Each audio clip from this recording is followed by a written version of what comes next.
Man, there is nothing quite like sinking your teeth into a good anime.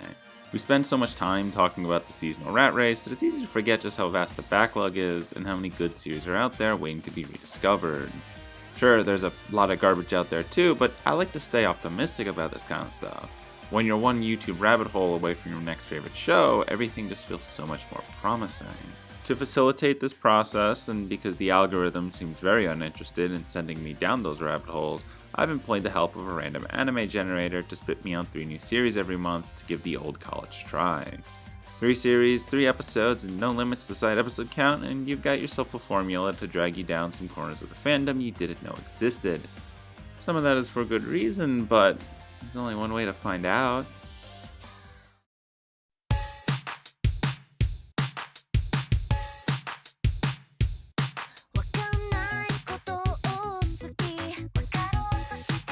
Now that I'm adequately detached from high school, there's a certain sense of catharsis that comes with a good high school comedy.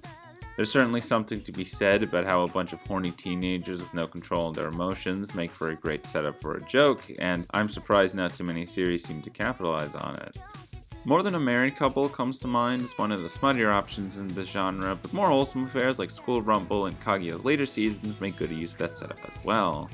On that note, 2019's Aochan Can't Study falls somewhere thematically between Watamode and Romantic Killer in that subgenre of I swear to god I'm not horny, you are comedies.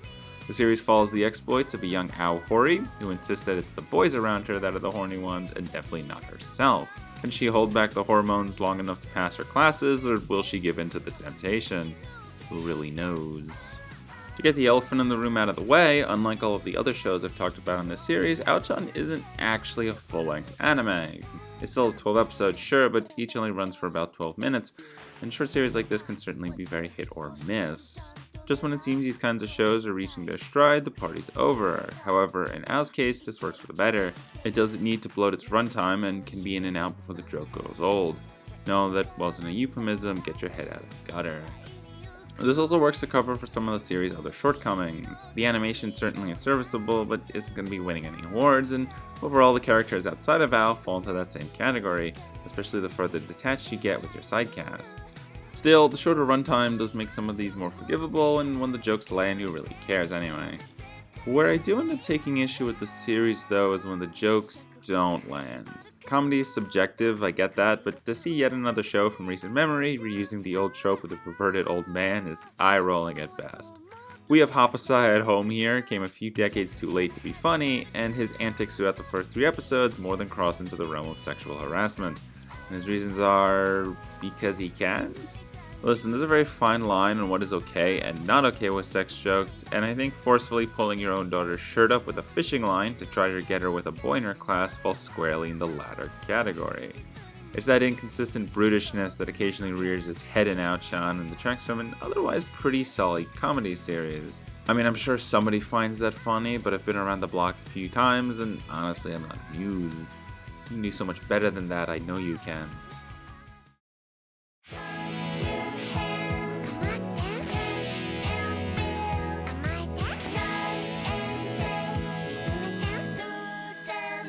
Well, I guess asking for more than one episode without a 2000s-style ecchi comedy was a little much, now wasn't it? Releasing in 2004 at a time when the genre was getting off the ground with the likes of Love Hina and Girls Bravo, DearS is what you get if you looked at Showbits and wondered what happens if you make it horny.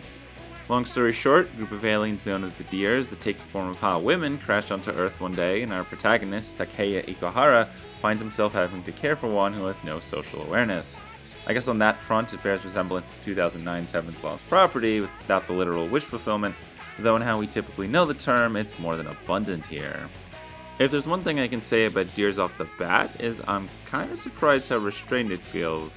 It is an ecchi show, so you kinda know what you're getting yourself into, but for how low the genre tends to go, it isn't that bad. The pedophile teacher isn't exactly my cup of tea, and the implication of Ren calling herself Takeya's slave is also not great, but past that, I never found the bulk of the comedy to be too degrading, at least compared to some of the other entries I've talked about before. The show puts in a reasonable decent effort to build out its major conceit, and it does so with some fun gags when it wants to. Some of the side characters balance out the horniness just a tad, and doesn't quite go off the rails like its contemporaries do.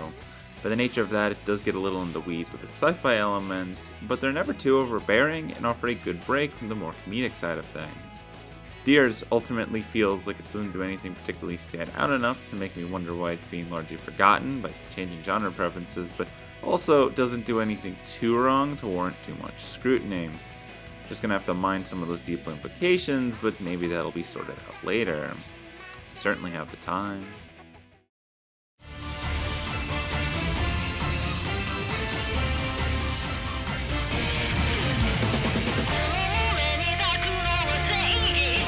By the late 2000s, mecha wasn't exactly the juggernaut that it once was. Once the 2010s arrived, the genre was a few stinkers away from failing to obscurity, but even by the 2000s, the landscape of the genre had really started to change too. During this decade, you see a lot less big space operas like the original Gundam, and the genre adopts a much earthlier approach like that seen in Code Geass or Fullmetal Panic. Times were certainly changing in more ways than one, but there's still some campiness to the sci-fi of this era that I find endearing. There's just something in how the likes of Scryed and Witchblade compose themselves that get me in the mood to watch more, and it's with that energy that I walked into 2008's Linebarrels of Iron, expecting a nice reprieve from the constant ecchi comedies I seem to drum up for this series. But I get ahead of myself. Linebarrels of Iron is a 2008 mecha adaptation that follows high schooler Koichi Hayase. He's your typical shonen-esque protagonist that one day gets squished by a big robot, resulting in that classic naked girl in the crater scene. A few conversations later, and Koichi is piloting the robot alongside his newfound female cohort, Emi Tizaki, as they fight terrorists or something. If that plot sounds very familiar, it's because it is an awful lot like better series like Eureka 7 and Darling in the Franxx, and once you start drawing those comparisons, Linebarrels collapses like a house of cards. Maybe Franxx is a little unfair since this series precedes it by just under a decade, but believe me, that doesn't help. Linebarrels came out at a time when 3D mechs were starting to really take over the industry, but also at a time when that tech still really wasn't there. This complicates itself further with character designs that feel frequently off-model and a more washed-out color palette to create a show that often looks muddy at best and butt ugly at worst. And if you can look past that, the story isn't much better. Despite allowing me to say cool words like line barrels, the series' overall plot does an awful job distinguishing itself from its contemporaries, dipping frequently into common tropes and archetypes, while fueling itself with enough drama among characters that I don't care for to make the whole thing a slog to sit through. Sci-fi anime during this time really feels like it was compromising a lot to appeal to an increasingly younger audience, and the result is something that could have used a little more time in the oven to cook. At least it isn't as self-indulgent as the harems of the era, but that's mere drops in a bucket that already has plenty of holes. My time's better spent just running to the hardware store.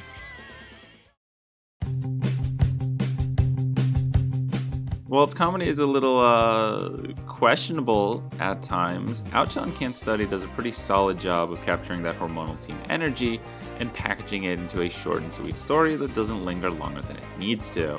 With its short runtime, polishing off Ouchan wasn't too hard a task, made easier by the charming chemistry of its main leads that carries the show through some of its rougher jokes. Let's be honest, we've all been through that hormonal phase, and it isn't always sunshine and rainbows.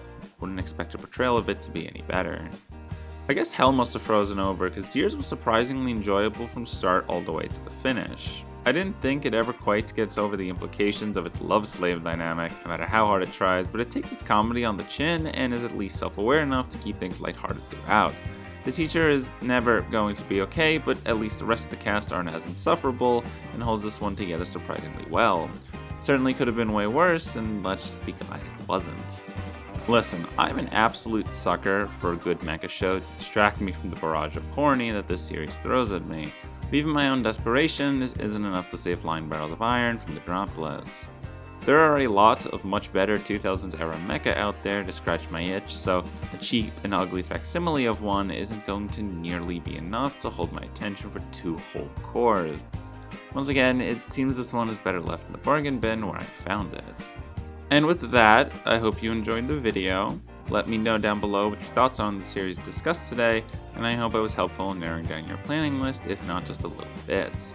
If you want to see more like this, remember to like, comment, subscribe, and let me know if there's anything I should do to improve the series moving forward. Until next time, remember to stay salty.